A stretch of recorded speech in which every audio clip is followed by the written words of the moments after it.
नवादा में धन्यवाद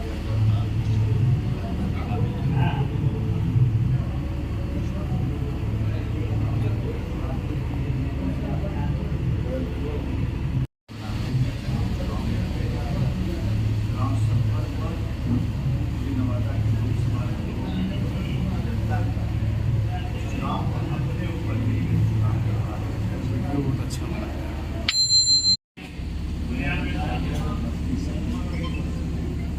सबका शुभारंभ करते हैं।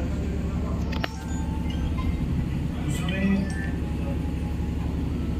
पूरे क्षेत्र में अगर कहिए तो एक तरह से भी आकांक्षी जिला है नवादा में क्षेत्र में।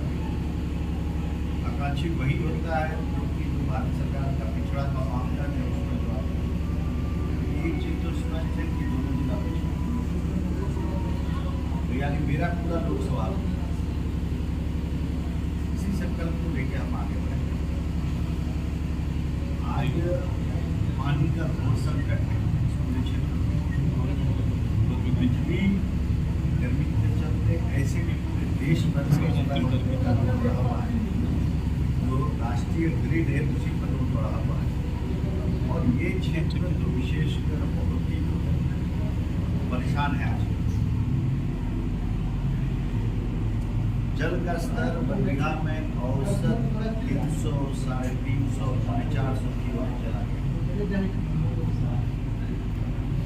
नवादा में भी यही हाल है। अब ये एक सामान्य सांसद के लिए मुश्किल है कि सबके घर में इस जल का प्रबंधन कर सके। एक जल जीवन मिशन के तहत काम चल ही रहा है, कहीं अच्छा काम हुआ है, कहीं बिल्कुल ही अच्छा नहीं काम हुआ। ये सत्य है, इसको हम लोग नकार नहीं सकते, यह कारण जो भी रहा।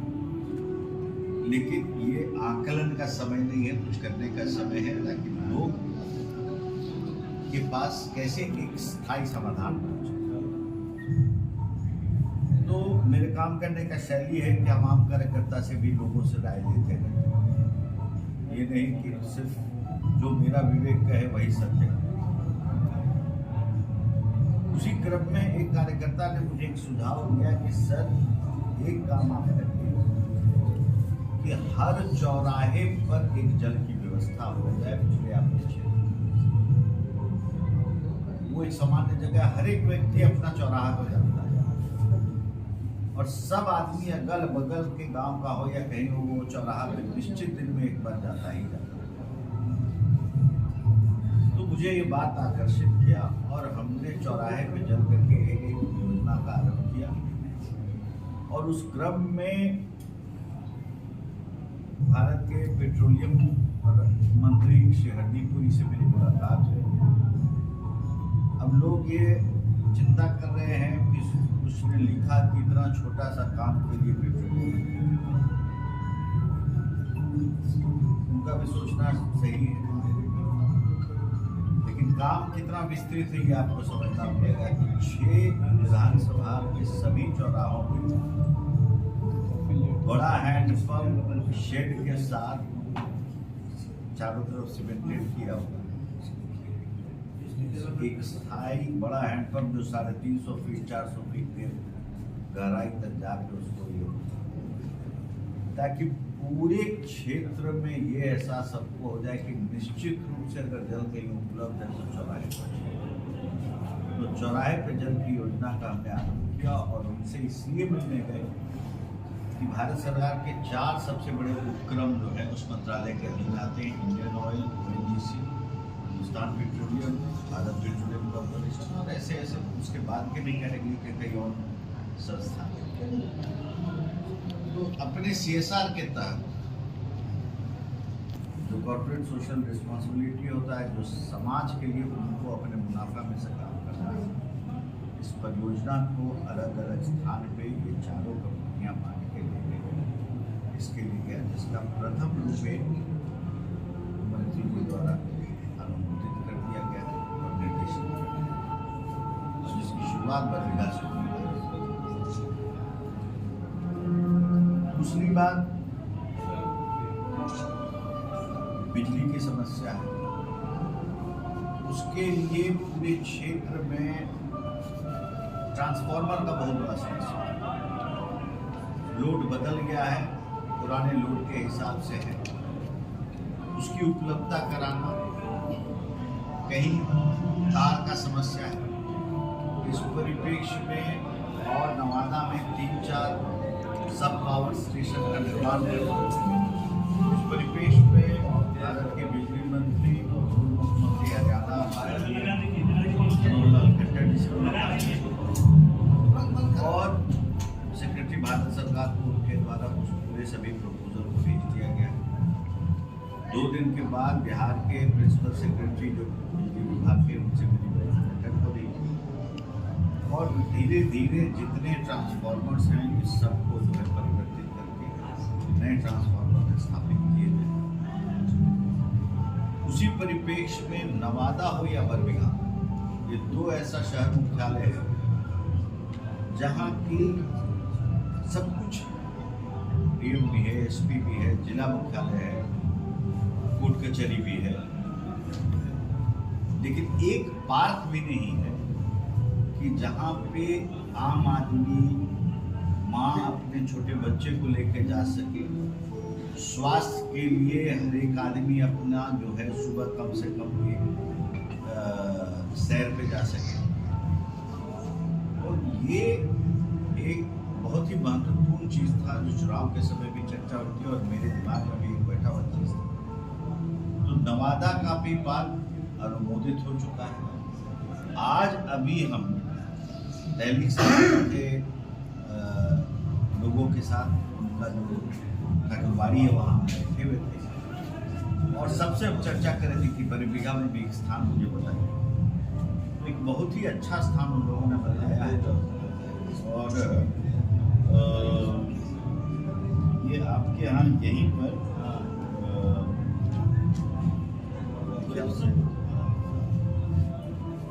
एक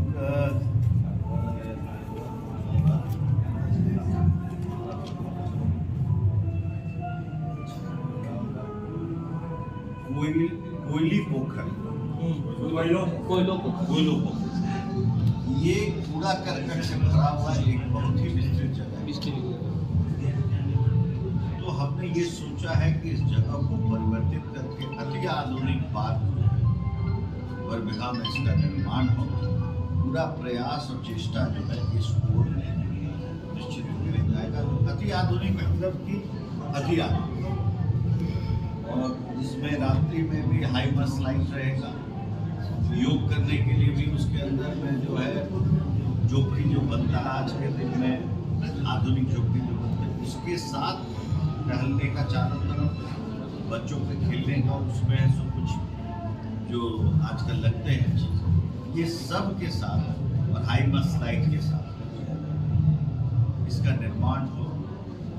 जिस तरह से नवादा में ओएनजीसी ने उसको अनुमोदित किया है, उसी प्रकार से CSR के तहत इसको भी टेकअप किया जाएगा और प्रशासन से बात करके इसका DPR बनवाया जाएगा। सभी जगह चौराहे पे जल का DPR बनने जा रहा है। जो बिहार शरीफ से जोड़ने वाला रेल परियोजना चल रहा है, रेल मंत्री से मिलकर उसको गतिशील करने के लिए हमने आग्रह किया है, क्योंकि उस परियोजना के माध्यम से बरबीघा भी जो है पटना लाइन से जुड़ जाएगा। पटना लाइन यानी कि राष्ट्रीय राजधानी दिल्ली लाइन। तो ये नवादा और बरबीघा एक ऐसा है जो कि अभी भी प्रदेश की भी राजधानी से नहीं जुड़ा हुआ है, राष्ट्रीय राजधानी तो दूर की बात है। तो काम आरंभ हो चुका है विकसित नवादा का। एक स्थायी समाधान की ओर हम लोग बढ़ रहे हैं और आपके माध्यम से यही कहेंगे कि लोगों का सुझाव भी सहजता से मैं स्वीकार करूँगा, आप लोग का भी सुझाव स्वीकार करूँगा, कुछ भी जो बरबीघा के हित में हो, और सहयोग की भी अपेक्षा रखते हैं, क्योंकि हमसे भी गलती हो सकती है, मेरी सोच में गलती हो सकती है, लोगों द्वारा दिए गए सुझाव भी गलत या सही हो सकते हैं, लेकिन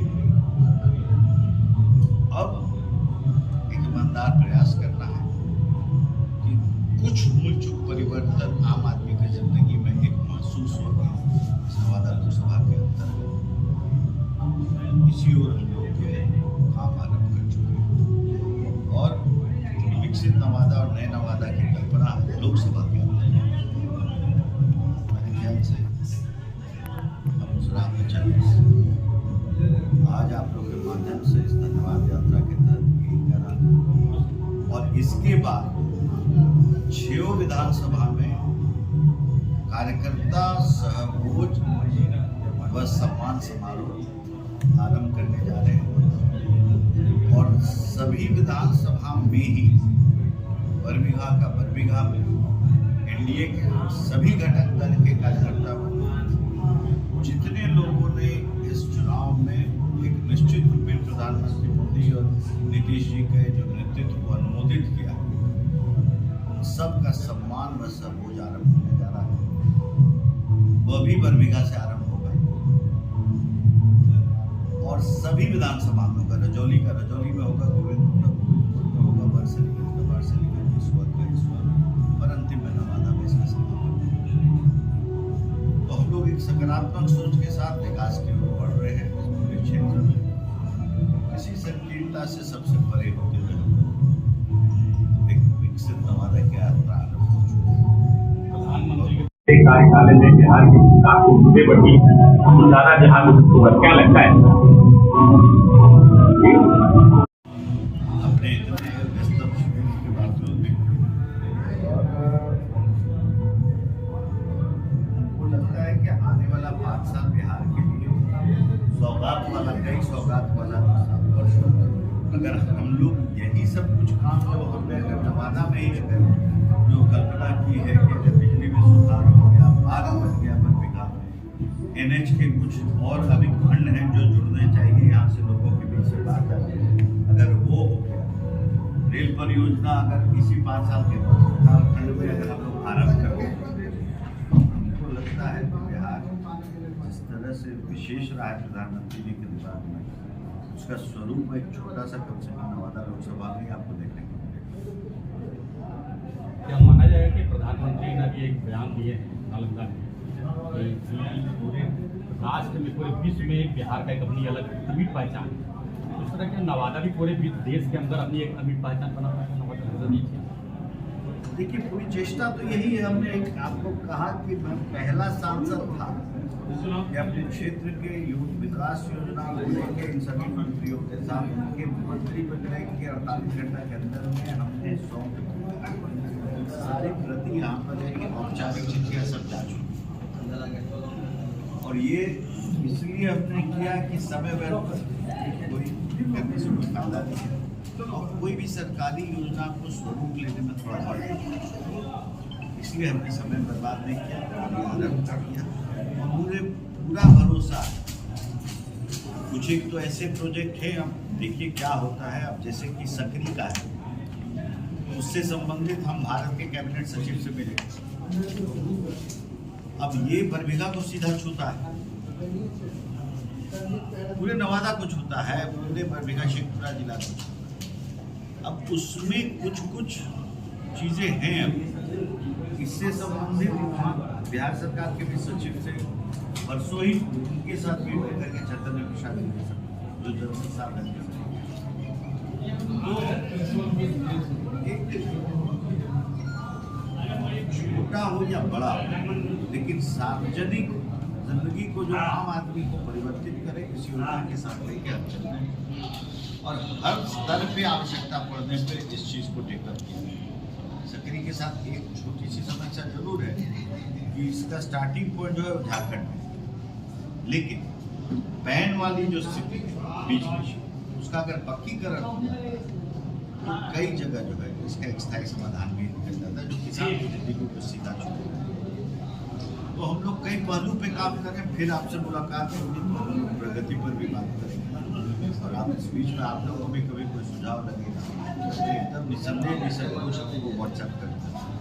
सर, इस बार अपना चुनाव हुआ, उसका केंद्र बिंदु बेरोजगारी रहा। शिक्षित लोगों को सरकार रोजगार दे रही है, अशिक्षित लोग जो बाहर जा रहे हैं, मजदूर टाइप के लोग हैं, उनके लिए क्या व्यवस्था होगी? देखिए, एक बात समझिए, हम आपकी बात से सहमत नहीं है कि केंद्र बिंदु बेरोजगारी, अर्थव्यवस्था में इतना सुधार है, बेरोजगारी का भी अंतिम डेटा आप देखिएगा तो भूतपूर्व भविष्य की स्थिति में आ गया है कोरोना के बाद।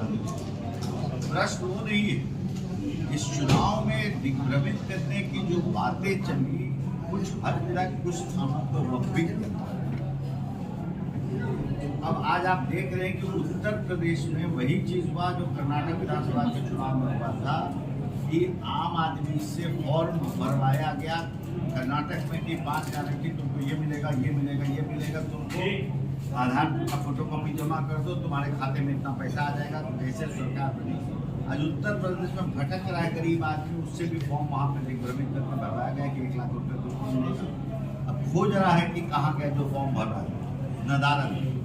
तो लोकतंत्र में इतना बड़ा छलावा गरीबी के चलते और गैर शिक्षित होने के चलते आज तक आज़ाद भारत में नहीं हुआ, जो आज की राजनीति जो इंडिया करती जाती है।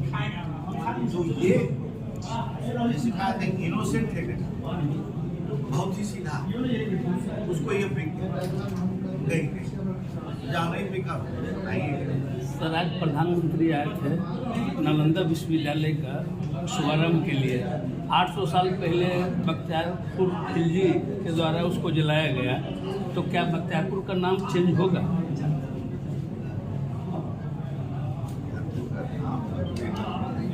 ये महत्वपूर्ण है प्रश्न कि नालंदा विश्वविद्यालय अपने पुराने शिखर पे वह जो है फिर से स्थापित हो, ये महत्व। इसलिए हम लोग को थोड़ा सकारात्मक होना ही पड़ेगा। ये मतलब ब्रेकिंग न्यूज बनाने से बिहार को सिर्फ और सिर्फ नुकसान पाया पिछले 30 साल। सर, अंतिम सवाल, क्योंकि विधान परिषद आपने किया, राज्यसभा, अभी लोकसभा वर्तमान में 3 सदन का आपने जो कर चुके हैं, एक करने का क्या अंतर दिख रहा है? क्योंकि जनता की जवाबदेही, अब तो जनता सीधा जनता संवाद करेंगे आपकी समस्याओं को लेकर। चल ही रहा है। देखिए, तीनों सदन का एक अलग अलग महत्व। मेरा तो 2 साल अभी बाकी था जब हमने लोकसभा का पार्टी ने निर्देश दिया था कि चुनाव, अभी मेरी सीट पे आप चुनाव होने जाता है, होगा जल्दी नोटिफिकेशन आएगा, देखिए। लेकिन तीनों सदन का एक अलग अलग अपनी अपनी मर्यादा है, जो सब एक अलग दृष्टिकोण से देखा। जब विधान परिषद में हम थे उस समय भी कई ऐसी बातें हुई हैं कि उस समय विपक्ष में, लेकिन उस समय नीतीश जी हम लोग के साथ नहीं। कई मुद्दे ऐसे हमने उठाए कि सरकार को वापस उसको लेना पड़ा था। क्योंकि देखिए, एक चीज़ क्या है कि अपर हाउस जो होता है, खास करके राज्यसभा, वहाँ पे हमने देखा है, लोकसभा में अभी डिबेट में रहा रहे, चर्चाओं में अभी नहीं बात, चर्चाएं बहुत गंभीर और तथ्य आधारित बात।